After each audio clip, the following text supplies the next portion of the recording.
ಘೋಷಣೆಗಳನ್ನು ಮಾಡ್ತಾ ಇದ್ದೀವಿ.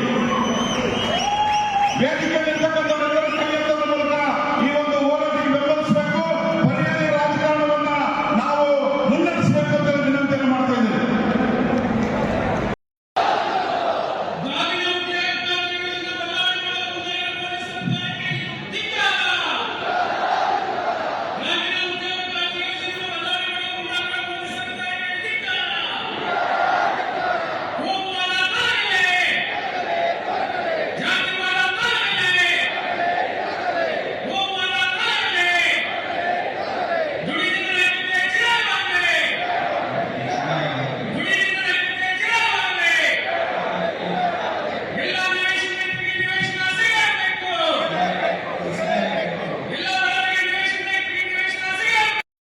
ಸಿಪಿಐಎಂ ಪಕ್ಷದ ಬೃಹತ್ ಸಮಾವೇಶದ ಪ್ರಸ್ತಾವನೆಯನ್ನ ಸಿಪಿಐಎಂ ಪಕ್ಷದ ಕರ್ನಾಟಕ ರಾಜ್ಯ ಸಮಿತಿಯ ಕಾರ್ಯದರ್ಶಿಗಳಾಗಿರ್ತಕ್ಕಂಥ ಕಾಮ್ರೇಡ್ ಪ್ರಕಾಶ್ ಅವರು ಮಾಡ್ತಾರೆ.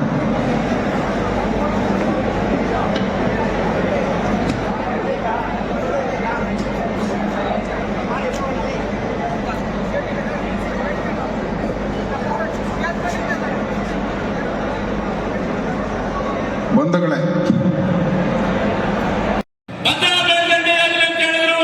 ಅದು ಬರಲಿಲ್ಲ. ಡಾಕ್ಟರ್ ಪರಮೇಶ್ವರ ಅವರನ್ನು ಜಾರಿ ಮಾಡ್ತೇವೆ ಅಂದ್ರು, ಅದು ಮಾಡಲಿಲ್ಲ. ಇವತ್ತು ನಮಗೆ ಹತ್ತಿರ್ತಕ್ಕಂಥದ್ದು ನಮ್ಮ ಭಾಗಕ್ಕೆ ನೀರು ಬೇಕಂದ್ರೆ ಕೃಷ್ಣಾ ನದಿಯಲ್ಲಿ ನೀರು ಬೇಕು. ನಮ್ಮ ಡಾಕ್ಟರ್ ಅನಿಲ್ ಕುಮಾರ್ ಅವರು 2017ರಲ್ಲಿ ಟ್ರಿಬ್ಯುನಲ್ ಮುಂದೆ ಕೇಸ್ ಹಾಕಿ ಇವತ್ತು ನೀರು ಕೊಡಬೇಕು ಅಂತ ಕೇಳಿದಾಗ ಈಗ ಅವ್ರು ಹೇಳ್ತಾರೆ, ಬಿಜೆಪಿ ಅವರು ಹೇಳ್ತಾರೆ, ಕಾಂಗ್ರೆಸ್ ಅವರು ಹೇಳ್ತಾರೆ ಕೃಷ್ಣಾ ನದಿ ನೀರನ್ನು ತರ್ತೀವಿ ಅಂತ. ಬಂಧುಗಳೇ, ಇವರು ಯಾರು ಕೂಡ ಇವತ್ತು ಜನರ ಪರವಾದಂತ ಕೆಲಸಗಳನ್ನು ಮಾಡೋದಿಲ್ಲ. ಹಾಗಾಗಿ ನಾವಿವತ್ತು ಚಳವಳಿಗಳ ಮುಖಾಂತರ, ಹೋರಾಟದ ಮುಖಾಂತರ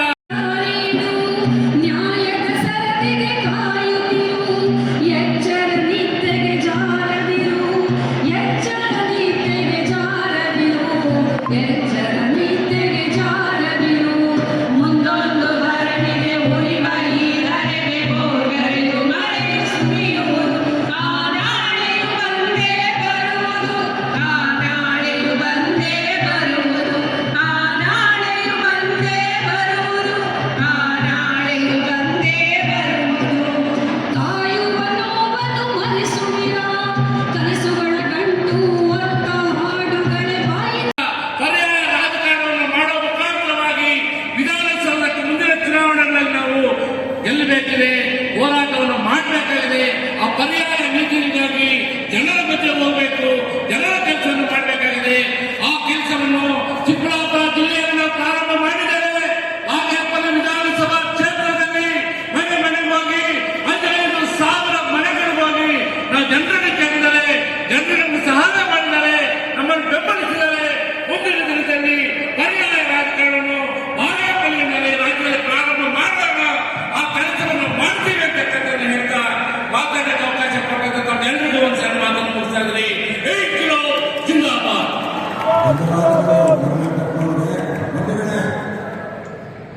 ಅರ್ಧ ಗಂಟೆಯಲ್ಲಿ ಈ ಬಹಿರಂಗ ಸಮಾವೇಶ ಮುಕ್ತಾಯ ಆಗುತ್ತೆ. ಅರ್ಧ ಗಂಟೆವರೆಗೆ ಯಾರು ಎದ್ದು ಹೋಗಬಾರದು ಅಂತೇಳಿ ವಿನಂತಿ ಮಾಡ್ತಾ ಇದ್ದಾರೆ. ಈಗ